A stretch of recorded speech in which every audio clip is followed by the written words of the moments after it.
खुशामदीद। आज हम पाकिस्तान में कैपिटल गेन्स टैक्स यानी सीजीटी के दुनिया में थोड़ा गहराई में जा रहे हैं। जी बिल्कुल। खास तौर पर सिक्योरिटीज मतलब शेयर्स वगैरह और प्रॉपर्टी पर ये कैसे लगता है, इस पर बात करेंगे। जी। हमारे पास कुछ सरकारी दस्तावेजात हैं और जो नया फाइनेंस एक्ट आया है 2025 का, उसकी भी कुछ नुकात है। तो कोशिश ये है कि ये जो मुश्किल सी बातें हैं ना, उन्हें आसान करें। हाँ, ताकि समझ आए कि भाई ये टैक्स है क्या, लगता कैसे है। बिल्कुल। और ये जो नई तब्दीलियां आई हैं, इनका क्या मतलब है सरमायाकारों के लिए, प्रॉपर्टी रखने वालों के लिए? तो चले शुरू करते हैं। जी जरूर। कैपिटल गेन्स टैक्स एक ऐसा मौजू है, देखें, जो सीधा आपके मतलब सरमायाकारी के फैसलों पर असर डालता है। हम्म। लगता है कि बड़ा टेक्निकल है, खासतौर पर जब कानून बदल रहे हों। जी हाँ। लेकिन आज कोशिश करेंगे कि इसके जो बुनियादी असूल हैं और जो सबसे अहम बातें वो वाज़ेह हो जाए। तो सबसे पहले बिल्कुल बेसिक से शुरू करते हैं।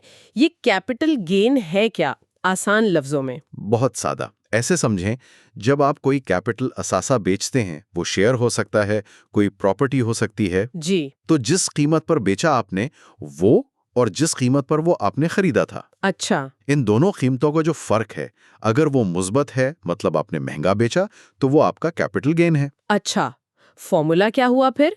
ए माइनस बी। बिल्कुल। ए यानी बेचने की कीमत माइनस बी खरीदने की कीमत, सीधी सी बात है। और अगर उल्टा हो, मतलब खरीदा महंगा था, बेचा सस्ता, नुकसान हो गया? तो वो कैपिटल लॉस कहलाएगा, वो नुकसान है। और अहम बात ये कि ये टैक्स लगता ही तब है जब आप असासा बेचें या मुंतकिल करें, यानी डिस्पोज करें। सिर्फ रखने पर नहीं लगता? जी नहीं। और ये सिर्फ शेयर्स या प्रॉपर्टी नहीं, डेट सिक्योरिटीज यानी बॉन्ड्स वगैरह पर भी लगता है। हाँ, कंपनियों के लिए थोड़ा तरीका मुख्तलिफ हो सकता है। ठीक है, फॉर्मूला तो समझ आ गया। लेकिन असल में जब हिसाब किताब करते हैं, खासकर अगर बहुत सारे शेयर्स हों, अलग-अलग टाइम पे खरीदे हों, तो ये खरीद की कीमत या कॉस्ट कैसे पता चलती है? हाँ, ये बड़ा अहम सवाल है। पाकिस्तान में जो लिस्टेड सिक्योरिटीज हैं, यानी जो स्टॉक एक्सचेंज पर ट्रेड होती हैं, जी। उनके लिए एक इदारा है, national clearing company of Pakistan limited, NCCPL। वो एक सिस्टम इस्तेमाल करता है। अच्छा, NCCPL। जी। ज्यादातर वो फीफो का तरीका इस्तेमाल करते हैं, फर्स्ट इन फर्स्ट आउट।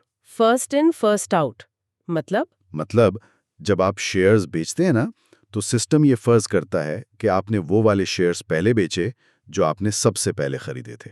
अच्छा, जो पहले आया वो पहले गया। ठीक है। लेकिन क्या ये हमेशा फीफो ही होता है? कोई और तरीका नहीं? नहीं, एक सूरत हाल में फर्क है। अगर आप एक ही दिन शेयर खरीदें और उसी दिन बेच दें, इंट्राडे ट्रेडिंग जिसे कहते हैं, अच्छा। हाँ। या फिर फ्यूचर या डेरिवेटिव का कोई कॉन्ट्रैक्ट हो, तो फिर वो औसत तरीका यानी एवरेज मेथड इस्तेमाल करते हैं। इसमें वो सबकी कीमत का औसत निकाल लेते हैं। हम्म। तो ये तरीके, फिफो या औसत, ये बराह रास्त आपके गेन या लॉस की रकम को बदल देते हैं। और ये जो बोनस शेयर्स मिल जाते हैं कंपनियों से या कभी राइट शेयर्स आते हैं, उनकी लागत क्या होती है? वो तो तकरीबन मुफ्ती होते हैं ना? हाँ, बोनस शेयर्स का मामला थोड़ा इसकी तारीख पर मुनहसर है। अच्छा। जी, पुराने वक्तों में अलग हिसाब था, लेकिन अब आमतौर पर यह होता है कि जब बोनस शेयर मिलता है, तो आपके जो पुराने शेयर्स थे, उनकी असल लागत नए और पुराने सब शेयर्स पर फैल जाती है। मतलब फी शेयर लागत कम हो जाती है। अच्छा, यानी कॉस्ट एवरेज आउट हो जाती है। बिल्कुल। और राइट शेयर्स में अगर आपने राइट्स खरीदे थे, तो वो खरीदने की कीमत और फिर शेयर खरीदने की कीमत दोनों मिलाकर आपकी कुल लागत बनती है। और कोई खास हालात भी तो होते होंगे, जैसे किसी को विरासत में शेयर्स मिल जाएं। जी हाँ, बिल्कुल।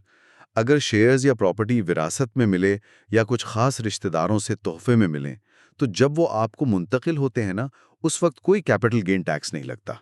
अच्छा। और जब आप बाद में कभी उनको बेचेंगे, तो आपकी खरीद की कीमत वही मानी जाएगी जो असल मालिक की थी। सही।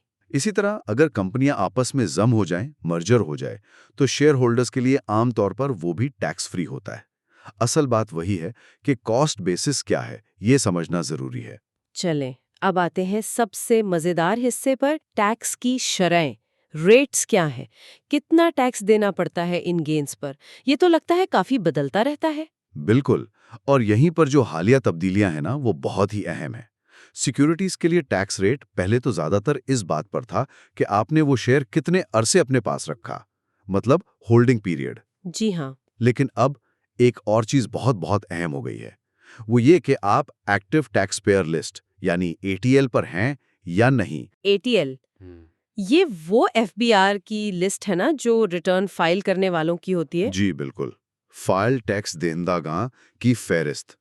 अगर आप वक्त पर रिटर्न फाइल करते हैं तो आपका नाम उस लिस्ट पर होता है। अच्छा, तो एटीएल पर होने या ना होने से क्या फर्क पड़ गया? फर्क बहुत बड़ा है, खासतौर पर उन सिक्योरिटीज के लिए जो 1 जुलाई 2024 के बाद खरीदी गई हैं। अच्छा, यानी बिल्कुल नई खरीदारियों पर। जी, उनके लिए उसूल अब ये है उनके लिए उसूल अब ये है, अगर आप एटीएल पर हैं यानी फाइलर हैं, तो आपके कैपिटल गेन पर सीधा 15% फ्लैट टैक्स लगेगा, बस, चाहे आपने एक दिन रखा हो या 10 साल। 15% फ्लैट? वाह! जी, लेकिन अगर आप एटीएल पर नहीं हैं, मतलब नॉन फाइलर हैं, तो फिर आप पर आपकी कुल आमदनी के हिसाब से जो नॉर्मल टैक्स स्लैब बनता है वो रेट लगेगा। ओह! तो वो तो 15% से कहीं ज्यादा भी हो सकता है? बिल्कुल हो सकता है, 35% तक भी जा सकता है, लेकिन कम से कम 15% तो लगेगा ही लगेगा। ओह! तो इसका मतलब ये हुआ कि वो जो पुराना सिस्टम था कि शेयर ज्यादा अरसा रखो तो टैक्स कम होता जाता है और 6 साल बाद सिफर हो जाता था, वो खत्म 1 जुलाई 2024 के बाद वाली खरीद पर। जी हाँ, फाइलर्स के लिए वो 15% फ्लैट रेट का मतलब यही है कि अब लंबा अरसा रखने पर टैक्स छूट का फायदा नई खरीद पर नहीं मिलेगा।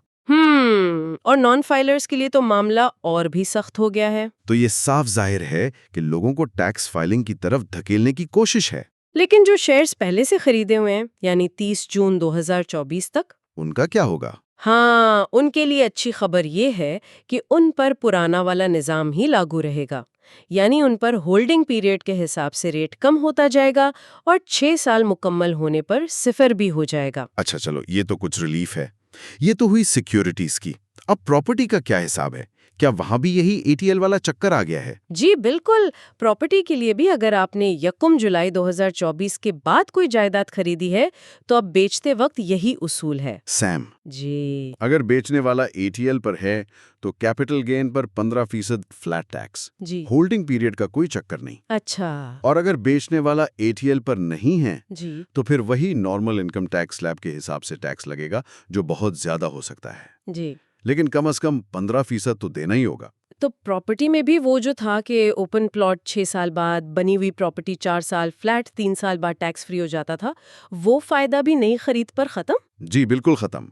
वो पुरानी खरीदी हुई प्रॉपर्टी पर तो रहेगा, लेकिन 1 जुलाई 2024 के बाद जो खरीदेगा उसके लिए ये रियायत नहीं है। तो बुनियादी तौर पर हुकूमत ये कह रही है कि भाई लंबे अरसे की सरमायाकारी पर अब हम टैक्स छूट नहीं देंगे, लेकिन अगर आप फाइलर हैं तो आपको एक फ्लैट कम रेट मिलेगा और अगर नॉन फाइलर हैं तो फिर आपको बहुत ज्यादा टैक्स देना पड़ेगा। बिल्कुल यही हिकमत अमली नजर आती है। मकसद साफ है, टैक्स का दायरा बढ़ाओ, लोगों को फाइलर बनाओ। और एक और तब्दीली आपने पूछी थी, वो गैर मुल्की सरमायाकारों वाली। हाँ, जो सरकारी बॉन्ड्स वगैरह में पैसा लगाते हैं, SCRA अकाउंट्स के जरिए, जी। उनके लिए पहले 10% फ्लैट टैक्स था। अच्छा, अब भी 10% ही है? अगर वो अपनी सिक्योरिटी 6 महीने से ज्यादा रखते हैं। अच्छा। लेकिन अगर वो 6 महीने के अंदर अंदर बेच देते हैं तो फिर टैक्स 20% होगा। ओ, डबल? जी। तो ये शायद इसलिए कि जो लोग सिर्फ थोड़े वक्त के लिए आकर फायदा उठाकर निकल जाते हैं, उनकी हौसला शिकनी हो, और जो लंबा सोचकर आते हैं उनकी हौसला अफजाई हो। सही, ये समझ में आता है। अच्छा, अब ये बताएं कि ये टैक्स जमा कौन करता है? खासतौर पर स्टॉक मार्केट का सोचें तो वहां तो रोज लाखों सौदे हो रहे होते हैं। क्या हर बंदा खुद हिसाब लगाकर जमा करवाता है? ये तो बड़ा मुश्किल काम लगता है। नहीं, लिस्टेड सिक्योरिटीज के लिए और म्यूचुअल फंड्स के यूनिट्स या जो कमोडिटी मार्केट PMX है, वहां के लिए ये काम काफी हद तक ऑटोमेटिक है। अच्छा। कैसे? उसमें वही NCPL, नेशनल क्लियरिंग कंपनी का मरकजी किरदार है। NCPL हर सरमायाकार का रिकॉर्ड रखती है। वो FIFO या औसत तरीके से हिसाब लगाती है कि कितना गेन हुआ या लॉस हुआ। फिर वो ये भी चेक करती है कि ये बंदा ATL पर है या नहीं, और फिर जो भी टैक्स बनता है वो हर महीने खुद ही काट लेती है। अच्छा, ब्राह रास्त कटौती हो जाती है। जी बिल्कुल। और साल के आखिर में वो एक सर्टिफिकेट भी दे देते हैं कि भाई आपका इतना टैक्स हमने काट कर जमा करवा दिया है, वो आप अपने रिटर्न में लगा सकते हैं। ये तो बहुत आसान हो गया फिर सरमायाकार के लिए। जी, लिस्टेड मार्केट के लिए तो काफ़ी आसान है। म्यूचुअल फंड कंपनियां और पीएमएक्स भी अपना हिसाब करके डेटा एनसीपीएल को ही देते हैं। लेकिन क्या फिर भी कोई जिम्मेदारी रहती है सरमायाकार पर, या बस एनसीपीएल पर छोड़ दें? नहीं, देखें, कानूनी तौर पर हतमी जिम्मेदारी तो आपकी अपनी है। अगर एनसीपीएल के हिसाब में कोई गलती हो गई या कोई ऐसी ट्रांजैक्शन थी जो उनके सिस्टम में नहीं आई, तो वो आपको अपने रिटर्न में ठीक करनी होगी। सही। लेकिन हाँ, ज्यादातर केसेस में एनसीपीएल का सिस्टम काफी होता है। ठीक है। अच्छा, अब एक और अहम सवाल। अगर फायदा ना हो, नुकसान हो जाए तो कैपिटल लॉस, क्या वो बस जाया हो जाता है? नहीं नहीं, नुकसान ज़ाया नहीं होता। अगर आपको किसी साल कैपिटल लॉस होता है, तो आप इसे उसी साल अगर कोई कैपिटल गेन हुआ हो, उसके मुकाबले में सेट ऑफ कर सकते हैं। मतलब एडजस्ट कर सकते हैं? जी, अगर एक शेयर पर लाख का नुकसान हुआ, दूसरे पर 1.5 लाख का फायदा, तो आप सिर्फ 50,000 के गेन पर टैक्स देंगे। अच्छा, और अगर इस साल कोई गेन ही ना हुआ हो या नुकसान ज्यादा हो गेन से? तो फिर आप इस बचे हुए नुकसान को अगले सालों में ले जा सकते हैं। इसे कैरी फॉरवर्ड करना कहते हैं। अच्छा, कब तक ले जा सकते हैं? इसमें थोड़ा फर्क है।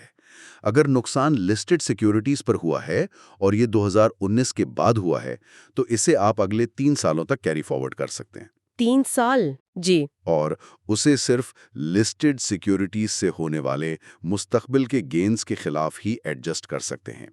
लेकिन अगर ये कोई और आम कैपिटल लॉस था, मतलब सिक्योरिटीज के अलावा किसी और एसेट पर, तो इसे 6 सालों तक आगे ले जा सकते हैं। 6 साल?